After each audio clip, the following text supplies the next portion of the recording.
শাক পাতা তরকারি খাওয়া খুব দরকারি।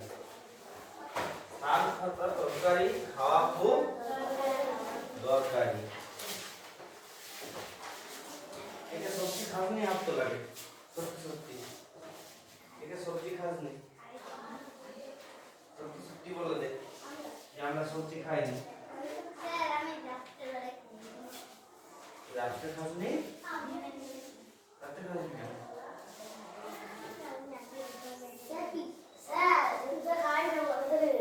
এটা সবজি খাসনি সত্যি সত্যি হাত তুলে দে।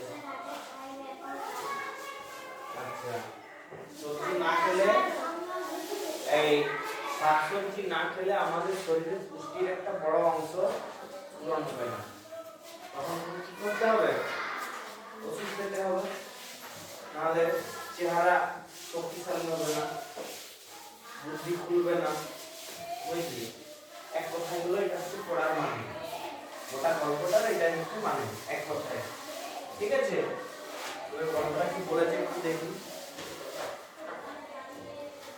কাঁচা শসা টমেটো পেঁয়াজ গাজরের স্যালাড খাইছে। স্যালাড খাস শীতকালে হাত তোল, সত্যি সত্যি হাত তোল।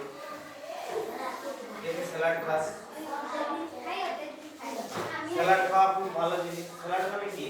বিভিন্ন কাঁচা শাকসবজি সেগুলোকে কেটে খাওয়া, কেটে কি করে নুন দিতে লঙ্কা দিতে লেবুর রস দিতে, তাই তো? সেগুলো খাওয়া খুবই ভালো। যেমন শসা গাজর পেঁয়াজ ধনেপাতা টমেটো যেগুলো কাঁচা খাওয়া যায়, তাই তো? সেগুলোকে কেটে বানানো হয়। আচ্ছা একদিন বাড়ির পাশে সবজি বাগানে ঘুরছে খাতনামিদের ঢেঁড়স ঝিঙে কাকুর হয়েছে। হঠাৎ ও ভাবলো ঢেঁড়স কি কাঁচা খাওয়া যাবে, দেখি না খেয়ে। ঝাল তো আর নয়, একটা ঢেঁড়স তুলে খেতে দেখলো, খেতে মন্দ নয়, তবে একটু ভয় হলো গজব হবে তো। কাঁচা ঢেঁড়স কি খাদ্য? স্কুলে গিয়ে একজনকে সব বলল। সে বলল আমি কত খেয়েছি, কচি ঝিঙে কাকুর খেয়ে দেখেছিস, সব হজম হয়ে যাবে। আচ্ছা এরপর মাস্টার মশাই এলে একজন জানতে চাইলো শসার মতো কি কি জিনিস কাঁচা খাওয়া যায়। কচি থাকলে অনেক রকম আনাজ কাঁচা খাওয়া যায়। একসময় তো মানুষ রাঁধতে শেখেনি, সবই কাঁচা খেত, তোমরাও খেতে পারো, তবে কোনো আনাজ কাঁচা খেলে ভালো করে ধুয়ে নিও। ঠিক আছে, তাহলে কোন কোন জিনিসগুলো কাঁচা খাওয়া যায়? শসা গাজর পেঁয়াজ মূলা গাজর টমেটো শসা। আচ্ছা মিষ্টি আলু কাঁচা খেয়েছিস? খাওয়া যায় তাই তো? মিষ্টি আলু রাঙালু বলি আমরা নাকি, বুড়ালু কি বলি? আচ্ছা শাকালু, শাকালু কাঁচা খাওয়া যায়? সরস্বতী পূজার সময় হয়, যাই তো?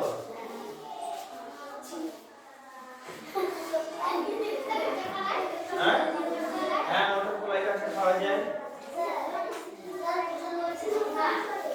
আচ্ছা ঝিঙা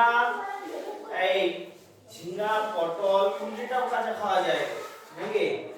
এগুলো একটা দুটা খাস খুব একটা কিছু ক্ষতি হবে না। এগুলো যদি একটু আধটু খাস খুব একটা কিছু ক্ষতি হবে না। অনেকে শুনেছিস বলে যে অ্যাপেন্ডিক্স হয়েছিল কেটে বাদ দিতে হয়েছে, শুনেছিস? যে ওর অ্যাপেন্ডিক্সে যন্ত্রণা হচ্ছিল কেটে বাদ দিতে হয়েছে, শুনেছিস তো? কারো কারো হয়। হ্যাঁ অ্যাপেন্ডিক্সটা কি কাজে লাগে? অ্যাপেন্ডিক্স আমাদের কি কাজে লাগে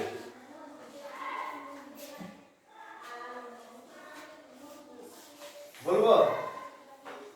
অ্যাপেন্ডিক্স কাঁচা শাকসবজি হজম করতে সাহায্য করে। অ্যাপেন্ডিক্স কাঁচা শাকসবজি হজম করতে সাহায্য করে। আমাদের পূর্বপুরুষরা মানে আজ থেকে 40 লক্ষ 50 লক্ষ বছর আগে, আজ থেকে 40-50 লক্ষ বছর আগে যখন আমাদের পূর্বপুরুষরা জঙ্গলে থাকতো, রান্না করতে আগুন জ্বালাতে জানতো না, তখন তখন আমরা কাঁচা জিনিস খেয়েছি, তাই তো? তারপরে আমরা আগুন জ্বালিয়ে রান্না করে খেতে শিখে গেছি। তারপরে কাঁচা জিনিস খাই কি? কাঁচা শাকসবজি সব রান্না করে খাই। তাহলে সেই জন্য অ্যাপেন্ডিক্সটা আর কাজে লাগে না, আমাদের অ্যাপেন্ডিক্সটা আর কাজে লাগে না। ওটা যখনই কাজ করতে শুরু করে দেয়, তুই ধর ঘাস খাচ্ছিস, তুই প্রতিদিন 2 মুঠা করে ঘাস খাচ্ছিস, তাহলে কাঁচা জিনিস, হ্যাঁ কাঁচা জিনিস খেলি, তখন কি হলো? অ্যাপেন্ডিক্সের সিগন্যাল গেল তো পেট থেকে, কাঁচা খাবার আসছে, হজম করতে হবে। অ্যাপেন্ডিক্স কাজ করতে শুরু করে দিল, তোর অ্যাপেন্ডিক্সে যন্ত্রণা শুরু হয়ে গেল, তখন এটা কেটে বাদ দিতে হবে, বুঝলি? তাহলে সেই জন্য কাঁচা জিনিস বেশি খাওয়া ভালো নয়। আর তাছাড়াও হতে পারে অ্যাপেন্ডিক্স বড় হতে পারে, কি ব্যথা করতে পারে। কাঁচা শাকসবজি খেলে যদি প্রচুর পরিমাণ, মানে যেগুলো কাঁচা খাওয়া যায়, গাজর শসা এগুলো নয়, যেগুলো কাঁচা খাওয়ার নয়, যেমন ঝিঙে কুমড়ো লাউ, এগুলো কাঁচা খাওয়ার, যেগুলো কাঁচা খাওয়ার নয় সেগুলো যদি কাঁচা খাস, তাহলে আমাদের অ্যাপেন্ডিক্স অ্যাক্টিভেট হয়ে যেতে পারে, কাজ করা শুরু করে দিতে পারে। কাজ করা শুরু করে দিলে আমাদের যন্ত্রণা শুরু হয়ে যাবে, বুঝলি? তুই ধর ভাবছিস বেশ সুন্দর সুন্দর লম্বা ঘাসগুলা হয়েছে বাগানে, খেয়ে চিবিয়ে দেখলি একটু খেতে ভালোই লাগছে, খেতে ভালোই লাগছে। এই প্রতিদিন 2 মুঠা করে দুব্বা ঘাস খাচ্ছিস, প্রতিদিন 2 মুঠা করে দুব্বা ঘাস খাচ্ছিস, তাহলে কাঁচা কাঁচা জিনিস পেটে যাচ্ছে, তোর তখন শরীর অন্যরকম ভাবে সেটা রিঅ্যাক্ট করতে পারে, বদহজম হতে পারে, এই তো। আবার কাঁচা জিনিস হজম করার জন্য অ্যাপেন্ডিক্স কাজ করা শুরু করে দিতে পারে।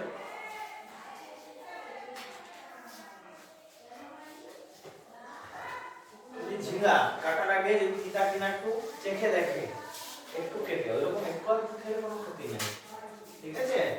কাঁচা শাকসবজি না খাওয়াই ভালো, যেগুলো কাঁচা খাওয়া যায় সেগুলো খাবি, যেমন শসা কাঁচা খাওয়া যায়, তাই তো? যেগুলো রান্না করে খাই আমরা সেগুলো কাঁচা না খাওয়াই ভালো, যেমন ঝিঙ্গা কুমড়া পেঁপে, কাঁচা পেঁপে, পাকা পেঁপে খাবি কোনো অসুবিধা নাই, কাঁচা পেঁপে এগুলো না খাওয়াই ভালো। আচ্ছা, সবজি আর আনাজ একই কথা, কেউ বলেন সবজি কেউ বলে আনাজ, রান্নার পরে বলে তরকারি, আবার কাঁচা আনাজকে অনেকে তরকারি বলেন। কিছু কিছু আনাজের নানা নামও আছে, যেমন ভোপা আর চিচিঙ্গা একই আনাজ। চিচিঙ্গা খেয়েছিস? ভোপা খেয়েছিস? কিরকম? ঝিঙার মতো কিছুটা, তাই তো? শিরগুলা নাই, কেটে ভেজে খাওয়া হয় নাকি? হ্যাঁ, ঝিঙার মতোই তো, মানে দেখতে দেখতে দেখতে ঝিঙার মতো লম্বা লম্বা, শিরগুলো নাই, গোল, মানে মসৃণ, গাটা মসৃণ। আচ্ছা, ঢেঁড়স আর ভেন্ডি একই আনাজ, ঢেঁড়স আর ভেন্ডি একই আনাজ, কেউ বলে ঢেঁড়স কেউ বলে ভেন্ডি নাকি? আচ্ছা, আলু কি আনাজ? হ্যাঁ, রাঙা আলু মেটে আলু সবই, তবে এক কথায় মাটির নিচে সব রকম আলুই আনাজ। আচ্ছা, ওল কচু কি আনাজ? হ্যাঁ, তবে ওল কচু যেন কাঁচা খেতে যেও না, ওল কচু এগুলো কাঁচা খেতে গেলে কি হবে? গলাটা ফুলে যাবে। ওটা সিদ্ধ করে বা রান্না করে খেলেও দেখবি গলাটা খুব খুব করে, অল্প অল্প, ঠিক আছে? যদি কাঁচা খেতে যাও ওল বা কচু, গলাটা প্রচুর খুব করবে, যে ফুলে যাবে, বুঝলি? আচ্ছা, কি শাক খেলে কি উপকার? আমি জানি ব্রাহ্মী শাক খেলে উপকার হয়, আমার বড় ঠাকুমা বলেছে, অনেকেই তাই বলে, তবে ভাজলে খেতেও ভালো লাগে। আর নিম পাতার কি উপকার? নিম পাতা খোসপাজরা হতে দেয় না, মানে রক্তটাকে পরিষ্কার রাখে, তাই তো? শরীরে জীবাণুদেরকে মেরে ফেলে। আচ্ছা, আর আনাজ, কোন আনাজের কি উপকার? কাঁচকলা রক্তাল্পতায় উপকারী, কাঁচকলায় প্রচুর পরিমাণে আয়রন থাকে, লোহা থাকে, তাহলে লোহা কি করে? রক্ত তৈরিতে সাহায্য করে, রক্ত তৈরিতে কাজে লাগে। তাহলে কাঁচকলা খেলে রক্ত অল্পতা দূর হয়, রক্তের অল্পতা মানে রক্ত কমে যাওয়া সেটা দূর হয়। আরেকটা শাক আছে যেটা রক্ত অল্পতা হলে খেতে বলে, রক্ত কমে গেলে খেতে বলে কুলতা বা কুলেখাড়া, তাই তো? পেঁপে হজম করায় সাহায্য করে, পেঁপে লিভার, লিভারের বাংলা যকৃৎ, তাই তো? যকৃৎকে ভালো ভালো রাখে, ঠিক আছে? বিট গাজরের মতো রঙিন সবজি অনেক গুরুতর রোগ প্রতিরোধ করে। এগুলো কি থাকে? অ্যান্টিঅক্সিডেন্ট। অ্যান্টিঅক্সিডেন্ট মানে আমাদের শরীর কাজ করতে করতে বিভিন্ন বিভিন্ন এমন পদার্থ বানায় কিছু কিছু যেগুলো আমাদের শরীরের ক্ষতি করে। কাজ করতে করতে এমন কিছু পদার্থ বানায় যেগুলো আমাদের শরীরের ক্ষতি করে, সেগুলোকে নষ্ট করে দেয়, ঠিক আছে? মোচা খেলে কি উপকার হয়? তুমি মোচা ভালোবাসো? মোচা রক্তশূন্যতার সমস্যা কমায়। শোনো, অনেক রকম শাক, অনেক রকম আনাজ, এসব থেকে অনেক ওষুধ তৈরি হয়। যেমন বললাম, কুমড়ার বীজের অনেক বেশি দাম, করলার চেয়ে করলার বীজের দাম বেশি, জামের চেয়ে জাম বীজের দাম বেশি, তাই তো? কারণ কি এই বীজগুলো থেকে ওষুধ তৈরি হয়, নাকি?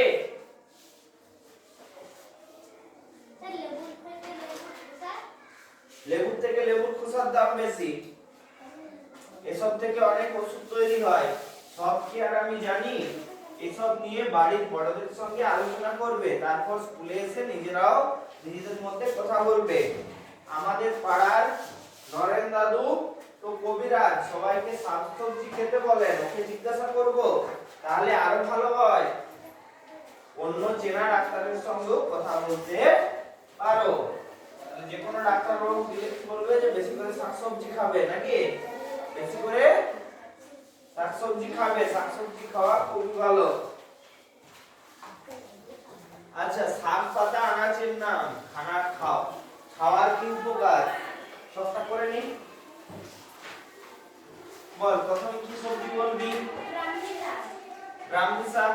কি উপকার? স্মৃতিশক্তি বাড়াতে সাহায্য করে, তাই তো? স্মৃতিশক্তি বাড়াতে সাহায্য করে। তারপরে নিম পাতা। কি উপকার? রক্ত পরিশুদ্ধ করে, রক্ত পরিশুদ্ধ করে। লিখছিস রে? লিখছিস? পেন্সিলটা বার করে।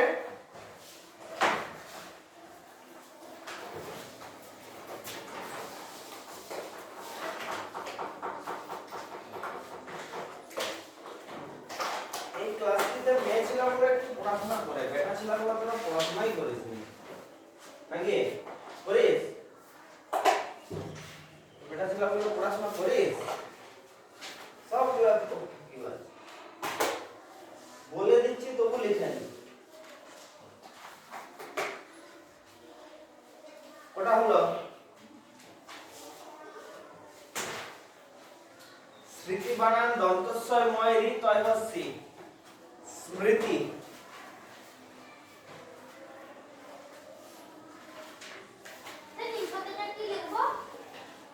রক্ত পরিশুদ্ধ করে। আইনা ঘন্টা পড়ে গেল, তাহলে এটা বাড়ির কাজ রইল, এটা বাড়িতে করে আনবি, ঠিক আছে? রক্ত পরিশুদ্ধ করে লেখা বেশি ভালো, ঠিক আছে? ওটাও হবে, তুই যেটা বলছিস সেটাও ভুল নয়। রক্ত পরিশুদ্ধ করে দিলে আর শরীরে এরকম হবে কি? হবে না?